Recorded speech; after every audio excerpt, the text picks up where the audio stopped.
Masih belajar dalam topik yang sama, reka bentuk sistem vertigasi. Di tajuk untuk hari ini, cikgu nak terangkan pembinaan mockup sistem vertigasi. Okey, ini 3 perkara yang kita nak belajar hari ini. Pertama, cikgu nak terangkan macam mana langkah-langkah untuk membina mockup sistem vertigasi. Mockup ni sebenarnya model lah. Tapi mockup tu maksudnya dia tak berfungsi penuh. Kalau model dia sepatutnya sistem vertigasi tu dia ada fungsi yang sikit.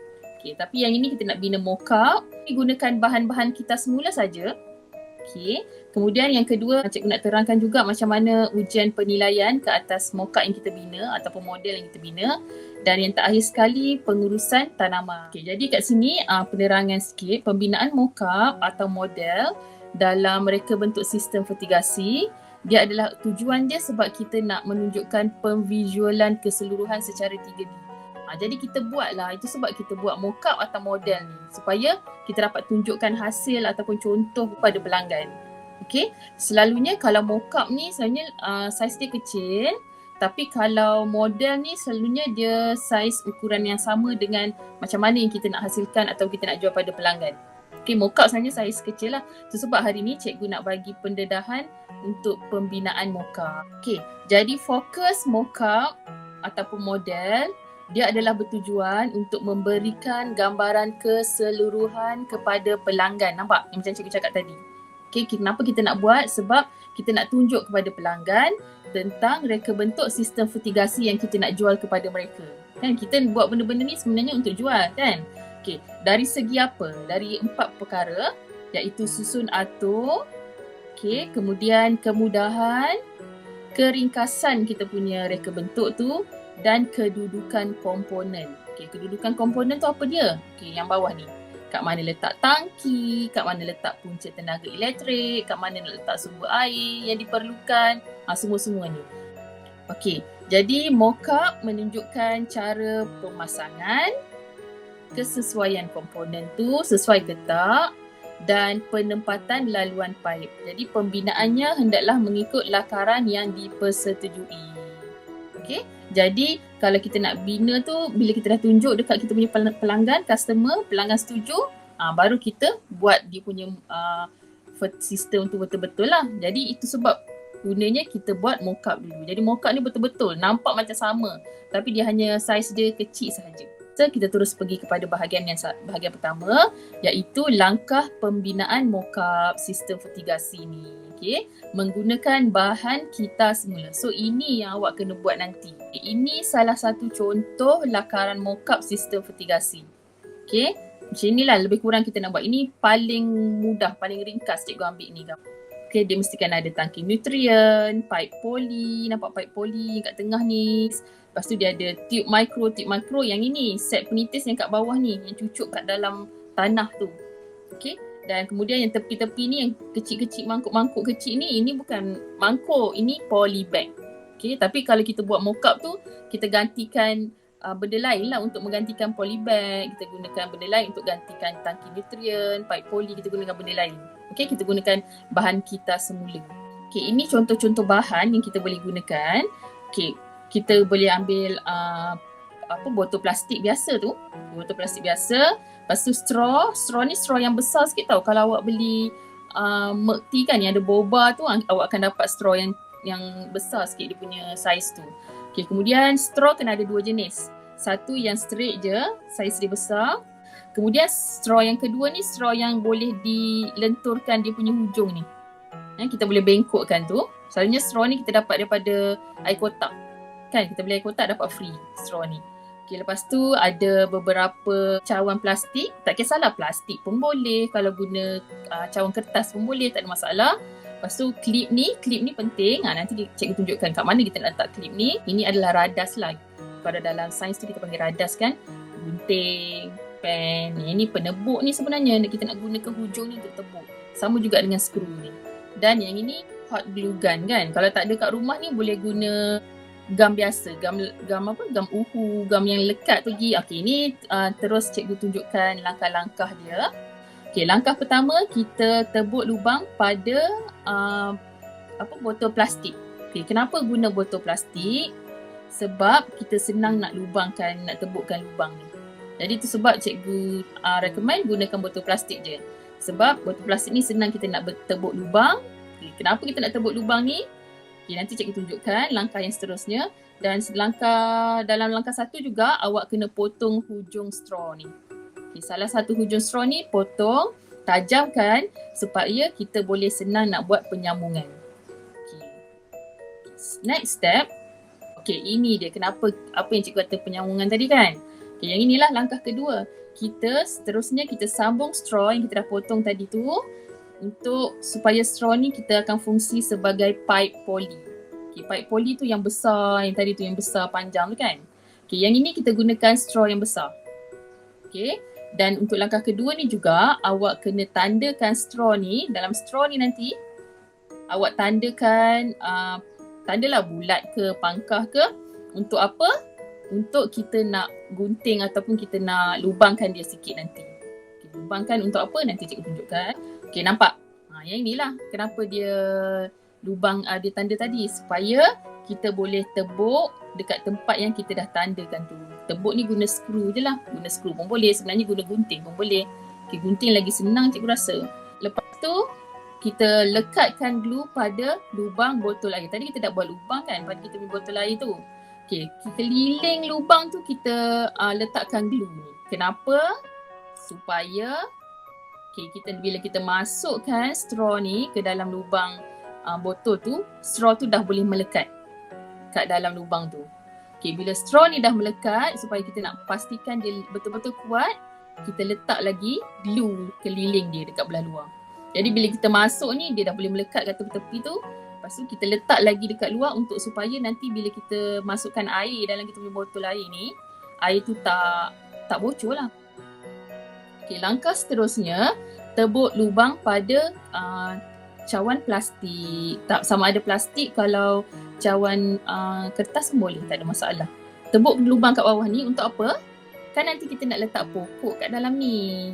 Jadi bila kita nak tanam pokok kat dalam cawan ni, jadi tu sebab kena ada lubang supaya air tu boleh mengalir keluar bila kita siram air kat dalam cawan ni kan. Jadi itu sebab kita tebuk lubang kat bahagian bawah. Okay? Kalau kita tak tebuk lubang, nanti air tu bertakung, nanti tumbuhan kita boleh rosak. Okay, itu sebab kenapa kita tebuk lubang dekat bahagian bawah cawan plastik tu. Okay, seterusnya, nampak tak ni cawan plastik, botol air, cawan polisterin pun boleh. Tapi polisterin nanti dia jadi pecah-pecah. Jadi cikgu tak recommend sama ada plastik ataupun kertas. Okay, kalau polisterin takut nanti dia pecah-pecah. Jadi tak cantik. Okay, jadi yang ini, nampak tak ni tadi straw yang kita dah lekatkan pada botol air. Botol air ni fungsinya sebagai tangki nutrien lah. Kita tukarkan kan. Ini sebenarnya tangki nutrien. Lepas tu nampak yang ini tadi kan kita tebuk lubang pada straw yang besar ni kan. Lubang tu kita masukkan straw yang kecil tu. Straw yang kecil tu kita cucuk dalam lubang yang pada straw besar tu. Lepas tu nanti bahagian yang melengkung tu kita letak dekat dengan cawan plastik. Jadi yang ini, yang bahagian atas ni, yang tegak ni, dia berfungsi sebagai tiup. Yang bawah ni sebagai set penitis. Nanti air tu, bila air tu kita masukkan air, jadi air baja tu dia akan automatik masuk kat dalam kita punya bekas cawan ni. Bekas cawan ni polybag lah konon-kononnya. Tapi kita gunakan bekas cawan, kita tak guna polybag yang betul. Okay, ini langkah kelima. Ini langkah keenam. Ulang semua langkah yang sebelum tadi tu sampai cukup kita punya cawan plastik tu. Tak kisahlah cawan plastik tu awak nak buat 4 ke, nak buat 6 ke, tak kisah. Yang penting lebih daripada 1 lah. Tak naklah 2 je kan. Kalau boleh 4 dah cantik. Okey, tadi cikgu kata ada klip kertas kan. Okay, kan nanti kita akan masukkan air kat dalam ni. Air akan mengalir kat dalam kita punya tu. Kalau kita tak tutup lubang hujung ni, habislah air tu, bocor kan. Jadi itu function klip kertas tu. Nampak ni kat hujung ni. Nampak ada klip kertas. Jadi klip kertas tu kita sepit dekat hujung straw. Jadi air tak bocor keluar. Jadi air akan, bila penuh tu air akan masuk je kat dalam kita punya cawan. Jadi inilah yang hujung ni lah adalah set fertigasi yang lengkap. Senang je kan? Jadi bahan-bahan dia sikit je. Botol air, cawan plastik ataupun cawan kertas, straw besar tu dengan straw yang kecil-kecil daripada air kotak tu yang boleh bengkok. Itu je. Semua guna daripada bahan-bahan kita semula. Tak payah beli. Cari je. Okey, ini untuk bahagian yang kedua.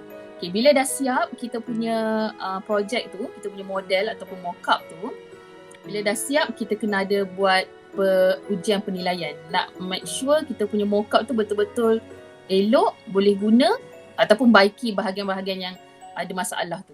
Dia ada 2 ujian penilaian, iaitu yang pertama adalah ujian titisan.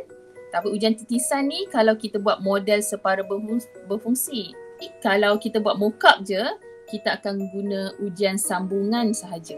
Ini untuk ujian titisan bagi model separuh berfungsi.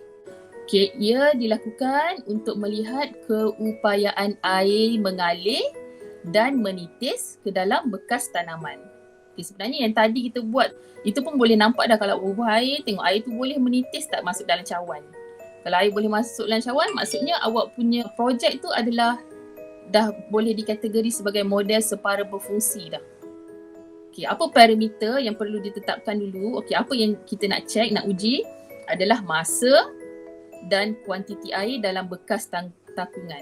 Okay, maknanya air dalam botol air tu dia semakin turun tak?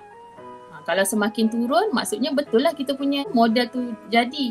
Kalau dalam bekas takungan tu air tu banyak tu je tak turun-turun, maknanya awak punya ni tak berjaya. Ini untuk ujian jenis kedua, tapi ini untuk mock-up. Okey, mock-up senang je. Apa yang kita nak uji, kita nak test dekat kita punya projek tu, dia adalah ujian penyambungan dibuat pada setiap sambungan sahaja.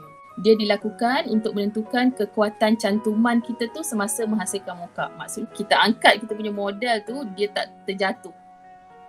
Macam mana nak make sure benda tu tak terjatuh? Awak kena letak gam betul-betul dekat cawan dengan straw tu. Straw yang kecil dengan straw yang besar tu pun kena letak gam dulu. Macam itulah.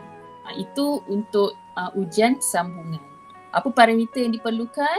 Nilai beban yang dikenakan ataupun daya tolakan. Okay, ini jenis ujian. Okay, kalau model separa berfungsi kita gunakan ujian titisan kan? Kita check. Kita ambil masa 10 minit. Lepas tu kita letak air dalam botol tu 500 ml. Kita tengoklah air tu kalau positif, air tu dapat mengalir dan menitis dalam masa yang ditetapkan. Dalam masa 10 minit tu nampak tak air tu dia turun. Makin berkurang.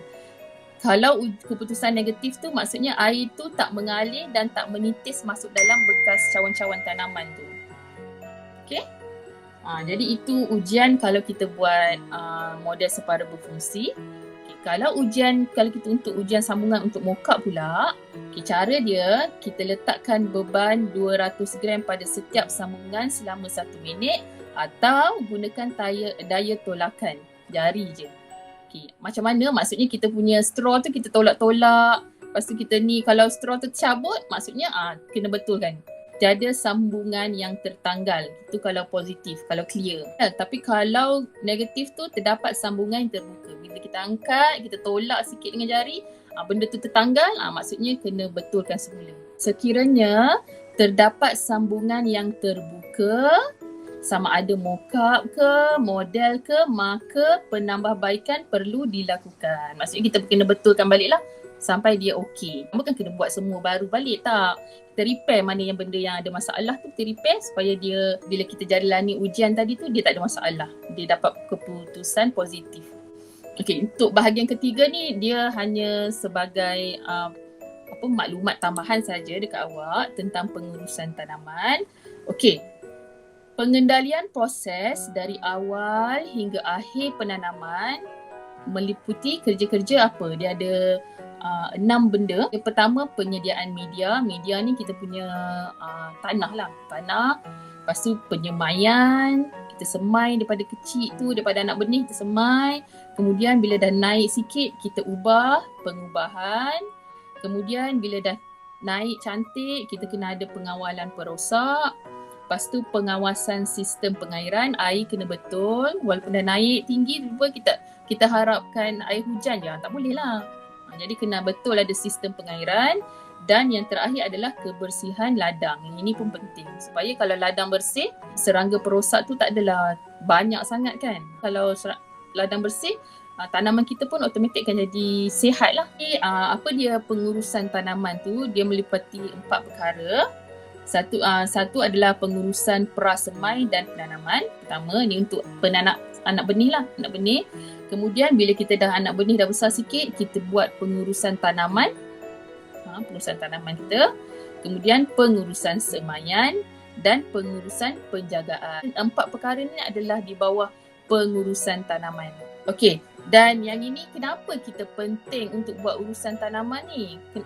Dia ada 5 perkara, kat sini sebenarnya ada lebih lagi.